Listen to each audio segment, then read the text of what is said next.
dan Bawang Putih. Pada zaman dahulu kala, di sebuah desa yang subur, tinggallah seorang pedagang kaya bersama anak perempuannya yang bernama Bawang Putih. Istri pedagang ini sudah lama meninggal dunia. Si pedagang sangat sayang kepada Bawang Putih, sebab dia seorang gadis penurut dan baik hatinya. Suatu hari setelah si pedagang pulang dari bepergian, dia membawa seorang ibu dengan anak gadisnya. Saat ayahnya pergi berdagang, maka ibu tiri dan bawang merah akan menyuruh-nyuruh Bawang Putih, layaknya seorang pembantu. Bawang Putih melakukan semua pekerjaan yang disuruh ibu tirinya, dari membersihkan rumah, memasak, mencuci baju, atau mencari kayu bakar. Jika pekerjaan Bawang Putih tidak beres, ibu tirinya akan menghukumnya dengan tidak memberinya makan. Setiap pagi akan terdengar teriakan ibu tiri dan bawang merah bergantian. Hei, Bawang Putih, cuci bajuku! Belum selesai mencuci baju, Bawang Putih sudah dipanggil ibu tirinya. Bawang Putih, siapkan sarapan. Kami sudah lapar. Baik, Bu.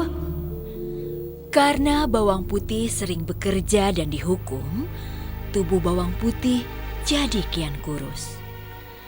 Suatu hari ayah Bawang Putih pulang ke rumah dan jatuh sakit. Sakitnya sangat parah. Bawang Putih sangat sedih karenanya. Dia tidak pernah meninggalkan ayahnya sendiri. Namun apa daya, Tuhan berkata lain. Ayah Bawang Putih pun meninggal dunia. Ayah, jangan tinggalkan Bawang Putih. Ayah. Bawang Putih menangis sedih. Ibu tiri dan bawang merah justru kegirangan karena rumah dan harta ayah Bawang Putih menjadi milik mereka. Kehidupan Bawang Putih menjadi semakin sengsara setelah ayahnya meninggal. Tidak ada lagi ayah yang menyayanginya dan menghiburnya. Ibu tiri dan bawang merah semakin menyiksanya.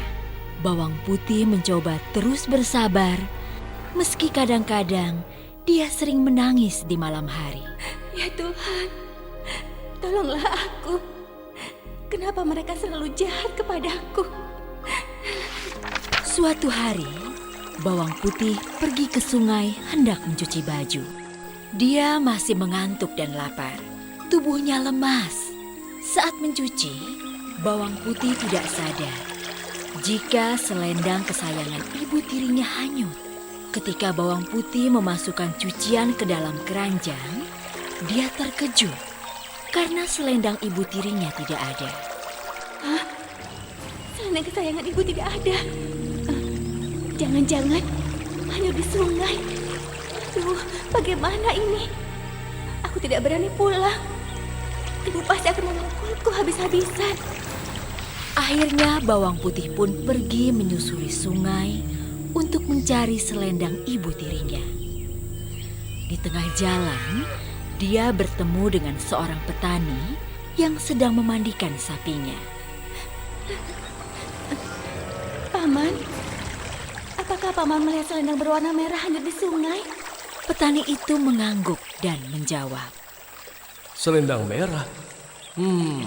Oh iya, Paman melihatnya. Sepertinya selendang itu diambil nenek tua yang sedang mencuci pakaian tadi. Rumah nenek tua itu ada di atas gunung. Bawang Putih pun segera pergi menaiki gunung. Di sana, dia menemukan sebuah rumah kayu. Bawang Putih mengetuk pintu rumah itu. Permisi, Nek. Apakah nenek menemukan selendang merah milik ibuku? Kemudian nenek tua keluar dari dalam rumah dan menyapa Bawang Putih. Ada cucu datang. Ayo masuk. Siapa namamu, Cuk? Aku Bawang Putih, Nek. Nenek tua itu akan memberikan selendang merah dengan satu syarat. Bawang putih harus membantunya terlebih dahulu. Bawang putih bersedia. Selama seharian, bawang putih membantu si nenek memasak, mencari kayu bakar, membersihkan rumah, dan mencuci baju. Bagi bawang putih, semua pekerjaan itu tidak berat, sebab dia sudah terbiasa melakukannya. Tibalah waktunya bagi bawang putih untuk pamit pulang. Si nenek memberikan selendang itu kepadanya. Bawang putih, ini selendang merah yang kamu cari. Oh iya, aku ingin memberikan hadiah, sebuah labu untukmu karena kamu sudah membantuku. Pilih mana yang kamu suka. Di meja sudah ada 2 buah labu kecil dan besar. Bawang putih memilih labu kecil karena dia merasa tidak akan sanggup membawa labu besar. Sebab dia juga harus membawa keranjang penuh pakaian miliknya. Aku pilih yang kecil saja, Nek. Baiklah, ambillah labu kecil itu. Tapi ingat, labu itu jangan kamu buka sebelum kamu sampai di rumah. Paham? Baik, Nek. Aku akan menuruti semua perintah Nenek. Sesampainya di rumah, bawang putih dimarahi oleh ibu tiri dan bawang merah. Dari mana saja kau bawang putih? Kamu sudah berani melawan ya? Hah? Ampun, Bu. Ampun. Aku tadi... Alah, cukup bawang putih. Kami tidak butuh alasanmu. Mereka terus memukulinya. Lalu mereka melihat labu yang dibawa bawang putih. Belah labu itu dan masaklah. Kami sudah sangat lapar karena menunggumu dari tadi. Kemudian, bawang putih pun mengambil pisau dan membelah labu itu. Alangkah terkejutnya, sebab isi labu itu penuh dengan perhiasan yang berkilauan dan mahal harganya. Hah? Dari mana kamu mendapatkan labu itu? Bawang putih menceritakan semuanya. Aduh, bawang putih. Seharusnya kamu memilih labu besar. Isinya pasti lebih banyak. Hah, dasar. Mendengar kata-kata bawang merah, si ibu tiri akhirnya mendapat ide. Sepertinya aku punya ide. Keesokan harinya, ibu tiri dan bawang merah pergi ke sungai. Mereka sengaja menghanyutkan selendang merah. Diam-diam, mereka mengikuti arah selendang itu hanyut. Benar saja, selendang itu kembali dipungut oleh nenek tua itu. Ibu tiri dan bawang merah segera mengikuti nenek tua yang berjalan naik gunung. Di sepanjang perjalanan, bawang merah mengeluh karena tak biasa berjalan jauh. Aduh, aku capek sekali, Bu. Kita pulang saja yuk. Bawang merah, sabar. Sebentar lagi kita akan mendapatkan perhiasan yang lebih banyak dari bawang putih. Tapi aku capek, Bu. Ibu bilang sabar. Sesampainya di rumah nenek tua, ibu tiri dan bawang merah mengetuk pintu.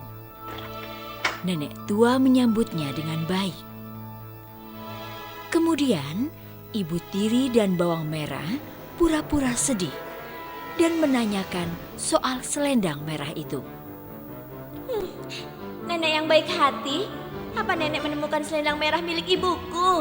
Oh iya, kebetulan nenek temukan tadi di sungai. Seperti halnya dengan bawang putih, si nenek baru akan memberikan selendang itu jika mereka membantunya. Dengan terpaksa, demi mendapatkan buah labu itu, mereka bekerja membantu nenek meski sambil mengeluh. Capek sekali. Kalau bukan karena buah labu itu, aku tidak akan mau melakukan ini. Iya, ibu sudah lelah. Semoga isi buah labunya nanti lebih banyak. Akhirnya, selesai sudah pekerjaan bawang merah dan ibu tiri di rumah nenek tua. Kemudian mereka pamit. Nenek tua itu memberikan selendang itu kepada bawang merah dan ibunya. Di meja ada 2 buah labu yang besar dan kecil. Coba pilihlah satu labu sebagai hadiah dariku. Dan tentu saja, ibu tiri dan bawang merah memilih labu yang besar. Aku pilih yang besar dong, Nek. Iya, yang besar saja. Ingat, jangan kalian buka labu itu sebelum sampai di rumah. Iya, Nek, itu pasti. Kami pulang dulu ya, Nek. Bawang merah dan ibunya tidak menuruti anjuran si nenek. Di tengah perjalanan, ibu tiri membelah labu besar itu. Mereka sudah tidak sabar dengan perhiasan yang akan mereka dapatkan. Bu, ayo kita buka sekarang saja buah labu ini. Nenek tua kan tidak tahu. Iya, ayo kita buka. Ibu juga penasaran. Namun alangkah terkejutnya mereka. Sebab isi labu itu adalah binatang-binatang berbisa. Seperti ular, kalajengking, laba-laba, dan kelabang. Segera saja mereka digigit ular. Hah? Apa ini? Wah! Mana perhiasannya? Kenapa isinya binatang-binatang ini? Au!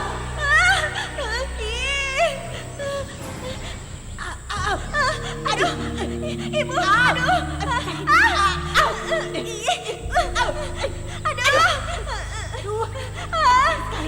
ibu bagaimana ini? Aduh,